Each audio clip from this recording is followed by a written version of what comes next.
Have you ever heard a story so strange, so unsettling, that even the elders of a village refuse to talk about it?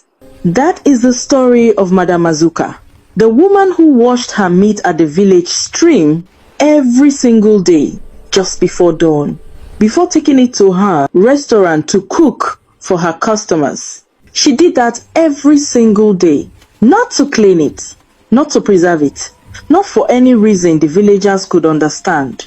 And yet, she did it. It always began at exactly 5:12 a.m. Before the first cock crowed, before any lantern flickered awake, before the village even took its first breath of morning.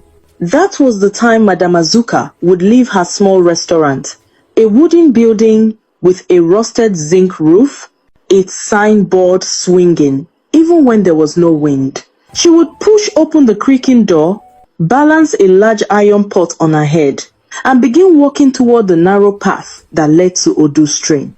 The villagers said the path used to be wider, but for some mysterious reason, bamboo trees grew thick and fast there, as if trying to block something or trap someone.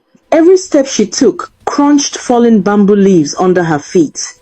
The air was always still, too still. Even the insects never made a sound on that path.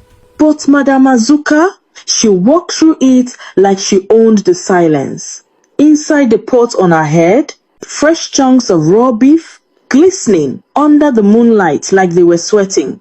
No salt, no pepper, no seasoning, just meat. Meat that she would never allow anyone to help her carry. No one could touch it. No one could even look inside the pot. Not after what happened to the last person who tried. The villagers still whispered about that. When she reached the riverbank, she would kneel on a smooth, flat stone right at the edge of the stream. A stone that looked far too clean, far too polished to be natural. Some said it was a shrine stone. Some said it was a sacrificial stone. Others said it didn't exist at all unless she touched it. Madame Azuka would place the pot gently on the stone and begin washing the meat, piece by piece. When the water touched the meat, the stream would run red for a few seconds, then turn clear again, like the river itself was drinking. And all the while, Madame Azuka murmured, not prayers, not songs, something else, something soft, but unsettling. A sound that felt like it didn't belong in the world of humans. If you listen closely, it almost sounded like a conversation. And the villagers believed she wasn't talking to herself. They believed she was talking to something inside that river. But no one knew what it was. No one dared to ask. Not after the last person who tried. The hunter who claimed he followed her there once, just to see what she was doing. He returned the next morning with his hair completely white, his voice gone, and his hands shaking like he had seen something no human mind was built to understand. He left the village shortly after.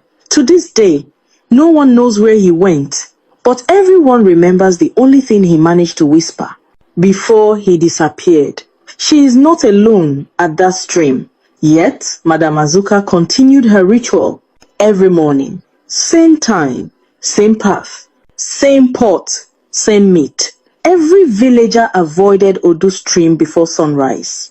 Even during the dry season, when every other stream dried up, people preferred to fetch water from faraway wells. No one wanted to be near the river when Madame Azuka was there. Because sometimes, just sometimes, when she washed the meat and murmured to the water, the stream murmured back. It wasn't loud, it wasn't clear, but it was there, like a whisper. Beneath the whispers, like a breath beneath the breath, like something alive, waiting, listening, answering. And what frightened the villagers the most was not the red water, not the murmuring, not the polished stone. It was the fact that every time Madame Azuka finished washing the meat, She would lift the pot with surprising ease, as if the meat inside was lighter than before. But when she carried that same pot to her restaurant, anyone who tried to lift it found it impossibly heavy, as if something else was inside, something the pot didn't show, something the eyes could not see. But she carried it effortlessly, every day. And so the question remained, who washes meat at a stream before cooking?